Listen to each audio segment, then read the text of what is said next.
Picture this, a hallway on the third floor of the Chateau Marmont, West Hollywood, on a Tuesday afternoon in October 1953. The carpet is burgundy.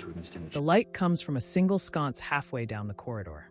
And at the far end of that hallway, leaning against the wall with his arms folded across his chest, is a 26-year-old man who had just told a room full of the most powerful people in the American film industry exactly what he thought of John Wayne. The young man's name was Marlon Brando, and he had used words that people in that building did not use in polite company. The other man at the end of that hallway, the man Brando had been talking about, stood 6 feet 4 inches tall, weighed 220 pounds, and had spent 25 years building something in Hollywood that most men couldn't touch in 3 lifetimes. He had heard every word, every syllable, and in a hallway where 2 very different Americas were about to face each other for the first time, he did something nobody in that building expected. He waited. This is that story. To understand what happened on that Tuesday in October, you have to understand what Hollywood looked like in 1953. Not the Hollywood of legend, the Hollywood of actual working geography. The studios ran on a rigid hierarchy as formal as any military chain of command. Republic Pictures sat at the low end of the prestige ladder, but the high end of the commercial one. Warner Brothers and MGM occupied the Imperial Center. And every actor on every lot knew his place in the structure, or learned it fast. The Western was still the dominant genre. It had been the dominant genre since before sound. And the man who owned the Western, who had owned it since John Ford handed him the reins of Stagecoach in 1939, was a man born Marion Robert Morrison in Winterset, Iowa, in 1907. He had changed his name to John Wayne for a 1930 serial called The Big Trail. He had spent 9 years in B Pictures after that, grinding through 80 forgettable features before Ford gave him his second chance. By 1953, he had made 126 films. He had survived the blacklist era not by compromising, but by becoming so commercially essential that the studios could not afford to touch him. His films had grossed over $40 million in domestic box office in the previous 5 years alone. He was 46 years old. He was at the peak of his commercial power. He was also, in the eyes of a certain segment of the new Hollywood, something close to the enemy. And into that landscape walked Marlon Brando. Brando had arrived in Hollywood the way a freight train arrives in a small town, with noise, with disruption, and with the uneasy feeling that things were about to be permanently rearranged. His debut in The Men in 1950 had generated a specific kind of attention. His work in A Streetcar Named Desire in 1951 had generated something beyond attention. The Screen Actors Guild, the studio heads, the critics who had been writing the same reviews for 20 years, they all used the same word. Revelation. His performance as Stanley Kowalski had broken something open in American acting. And the pieces were still falling when he walked into the Chateau Marmont in October of 1953. He was 29 years old at the time of this meeting. 5 feet 10 inches tall, 175 pounds, still lean from the grueling physical preparation he had put himself through for Viva Zapata. The previous year, he had been nominated for an Academy Award twice in 3 years. He would win it the following spring for The Godfather. No, wait. That was 20 years away. In 1953, he was still in the ascending arc, still the young animal circling the top of the mountain, still defining himself against everything the old Hollywood represented. And what the old Hollywood represented, in Brando's mind, was John Wayne. The context that Tuesday matters precisely. Columbia Pictures had been Brando called the cartoon version of masculinity that's strangling this industry. The 2 junior executives. One of them was a 28-year-old story editor named Paul Hendricks, the other a script coordinator named David Lerner. Stood in the hallway and listened and said nothing. They were both looking at a point somewhere past Brando's left shoulder. Because John Wayne had come out of the stairwell at the far end of the corridor 45 seconds earlier. And here's where it changes. He didn't come down the hallway fast. He didn't come down it slow. He came down it the way he moved across a set, with a kind of deliberate, unhurried attention that his directors had spent years trying to capture on film and never quite managed to explain. John Ford, who had directed Wayne in 11 films by that point, once said that the thing about Wayne's walk was that it looked like a man who had already decided every question worth deciding. The walk didn't announce itself. It didn't apologize. It simply arrived. Wayne had been in the building for a different meeting entirely. He had been on the second floor since 2 in the afternoon, going over production logistics for Hondo with his production manager, Nate Berrigan. The meeting had run long. He had taken the stairs because the elevator in the Chateau Marmont was slow, and because Wayne had not taken an elevator, he didn't have to take since 1941. He came around the stairwell door and into the third-floor corridor, and was perhaps 60 feet from Brando and the two junior executives before any of them registered his presence. Paul Hendricks registered it first. He would say later, in an interview conducted for a 1978 oral history project, that the moment he saw Wayne emerge from the stairwell, his instinct was to say something, to interrupt Brando mid-sentence, to create some kind of conversational speed bump. He didn't. He said the look on Wayne's face stopped him. Not an angry look. Not a threatening look. Something quieter than that. Something that made Hendricks feel, in his words, like I'd walked into a room where something serious was already in progress. Wayne's hands were at his sides. He was wearing a brown work shirt, open at the collar, and a pair of dark canvas trousers that were slightly dusty at the knees from the production meeting. No jacket. No hat. He had the kind of hands that people noticed, large, heavy-knuckled. The hands of a man who had done genuine physical work and not just performed it on camera. His eyes, which were a specific shade of gray-green that his cinematographers consistently described as a problem and a gift, were fixed on a point approximately 2 feet above Brando's head. He stopped walking when he was approximately 15 feet away. Brando finished his sentence. Then he turned around. What happened in the next 90 seconds has been described by 3 witnesses, reconstructed from 2 oral histories, and referenced in 4 separate biographical sources. The accounts agree on the structure, if not every word. What they agree on completely is what Wayne did not do. He did not raise his voice. Brando saw Wayne and did what Brando, in most circumstances, would do. He held his ground. He was not a small man. He was not unconfident. He had grown up with a difficult, complicated father in a difficult, complicated household in Omaha, Nebraska, and one of the things that childhood had produced was an almost pathological resistance to being made to feel small. He stood in the hallway and he looked at Wayne, and he waited. Wayne looked at him for 3 seconds. 4. The 2 junior executives had taken a half step back and were now occupying a piece of wall to Brando's right with the practiced invisibility of men who had been in Los Angeles long enough to know when to disappear. Then Wayne said, "I heard you." 2 words. Not loud. Not soft. Not threatening. Simply factual, the way you'd say the weather was changing. Brando didn't answer immediately. His jaw shifted slightly. The way it did, Paul Hendricks would remember, when he was deciding between 2 possible responses. Then he said, "You were supposed to." And here is where the story becomes something other than what everyone expected. Because John Wayne did not respond to that the way the hallway expected him to. He did not step forward. He did not reach for the anger that was his obvious right. He did not perform the outrage. He looked at Brando for another 3 seconds. The duration is precise in Hendricks's account, because Hendricks was counting, the way you count in situations where counting is the only thing keeping you anchored. And then he said something that Brando didn't have a prepared answer for. He said, "Then you already know everything I would have said. So let's get a drink instead." Brando stared at him. The hallway was completely quiet. This is the moment that requires slowing down. Because what Wayne had just done was something that didn't have a name in the vocabulary most people in that hallway were using. He had been publicly denounced. He had walked into the middle of a deliberate, witnessed humiliation, and he had refused to pick it up. He had done this without backing away, without diminishment, without any of the softening gestures that would have made his refusal feel like retreat. He had simply declined to play the scene that Brando had written for him. There is a principle at work here that Wayne had articulated, in different forms to different people across several decades of public life. He had said it most clearly in a 1952 interview with a journalist named Harold Stern, though the interview was never published in full. Stern's magazine folded 6 weeks after it was conducted.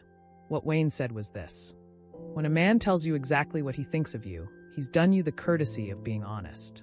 The wrong response to honesty is performance." He wasn't quoting anyone. He wasn't performing a philosophy. He was describing the operating logic of a man who had spent 25 years in an industry built entirely on performance and had decided, sometime around 1945, that the only way to survive it with your actual self intact was to be constitutionally allergic to the theatrical. The confrontation Brando had set up in that hallway was theatrical.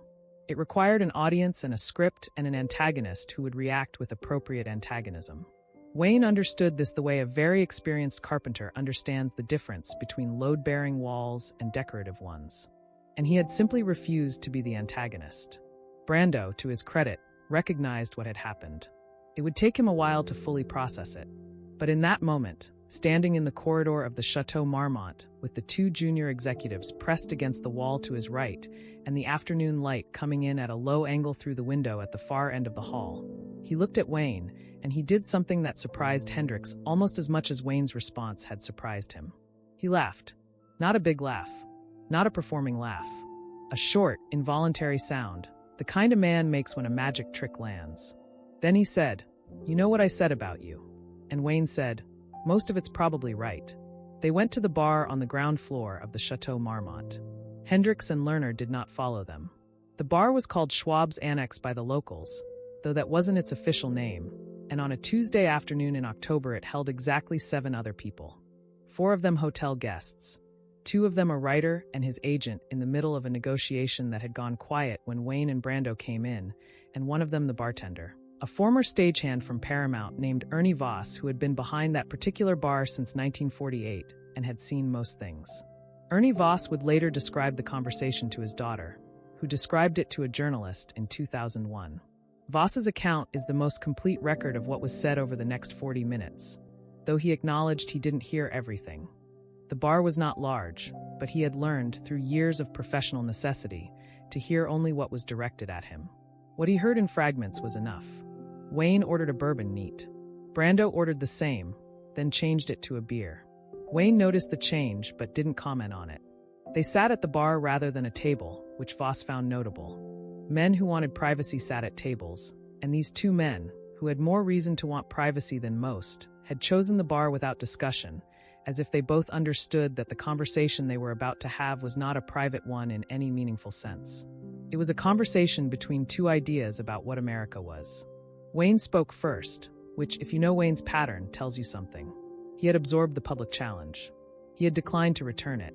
Now, in private, he was choosing to open. The rule was never first in confrontation. The private conversation was different. He said, according to Voss's account, "The things you said about my politics, you're not wrong that I've said them. Whether you're right about what they mean, that's a different question." Brando looked at his beer for a moment.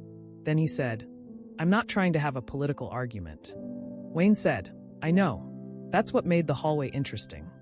Let's slow down here, because there is something in this exchange that is easy to miss and hard to overstate." Brando had come into the Chateau Marmont with a very specific theory of John Wayne. The theory was this: that Wayne represented a particular American archetype, the self-made, unquestioning, ideologically certain hero, and that this archetype was not only false but actively harmful, because it substituted performance for feeling and certainty for truth. This was not an unreasonable position.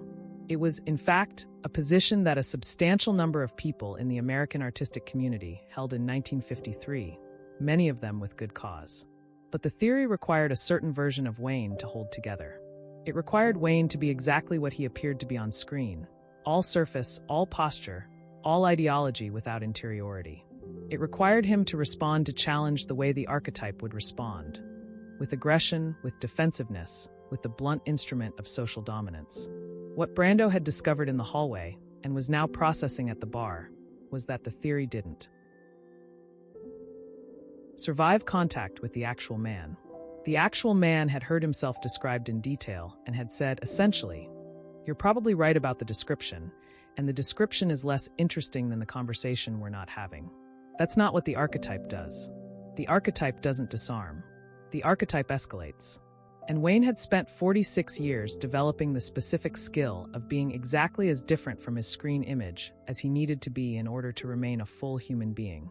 He said to Brando, and this is Voss's account, approximate in language but precise in structure, "You're a good actor, probably the best working right now, but you're doing the thing where you mistake the enemy for the obstacle." Brando asked him what the difference was. Wayne said, "An enemy is something you defeat. An obstacle is something you go through to get somewhere. If I'm the enemy, you're in a fight. If I'm the obstacle, you're on a journey. One of those is more interesting." Brando was quiet for a moment. Then he said, "Which one are you?" And Wayne finished his bourbon and set down the glass and said, That depends entirely on what you're trying to get to. The conversation lasted approximately 40 minutes total. Voss's account covers portions of it. What is clear from the account, and from Brando's own oblique references to the encounter in a 1975 interview with Playboy magazine, in which he described a conversation with an older actor, without naming Wayne, is that the exchange moved through several territories. They talked about acting.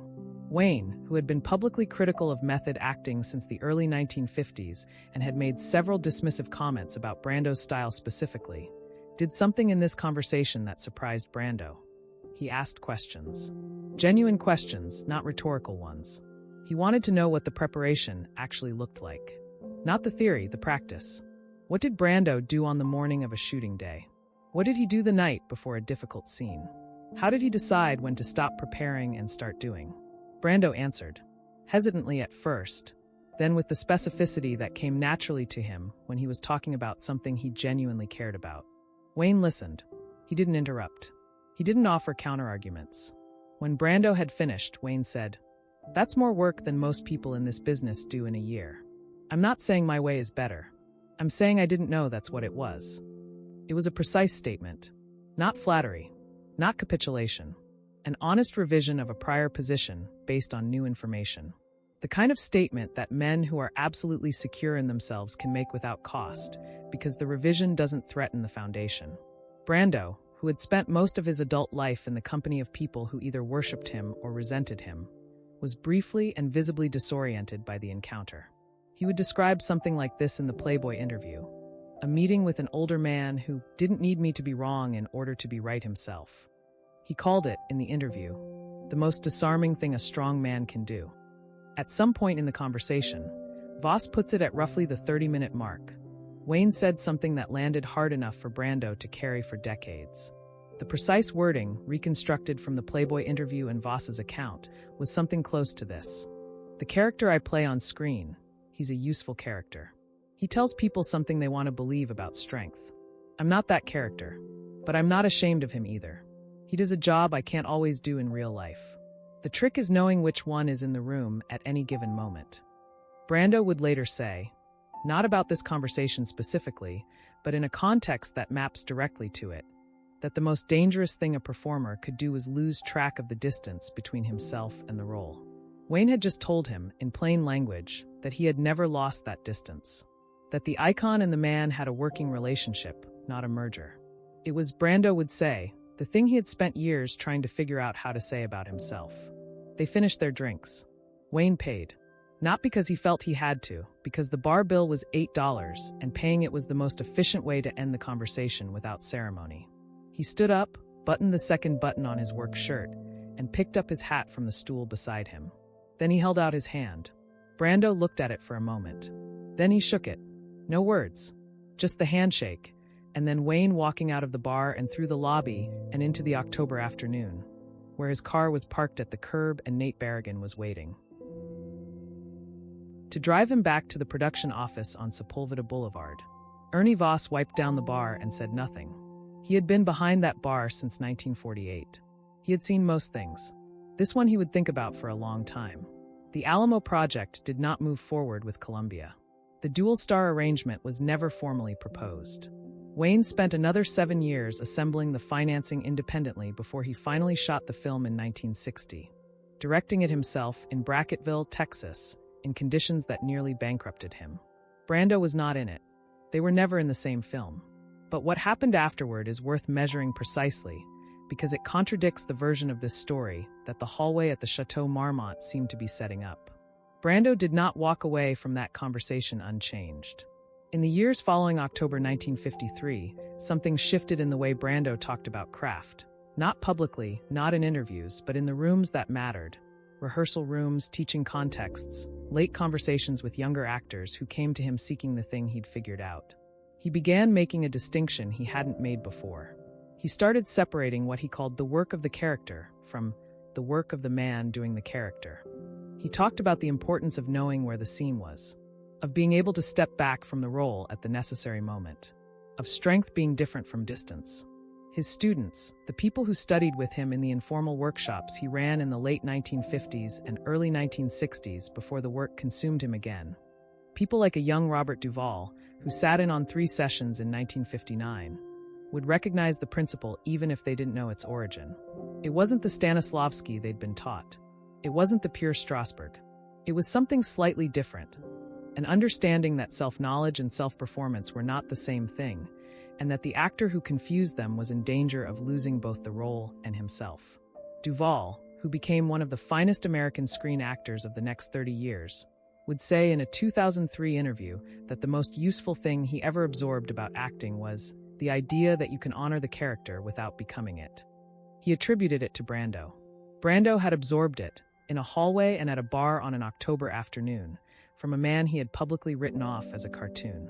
20 years in Hollywood, 11 films with John Ford.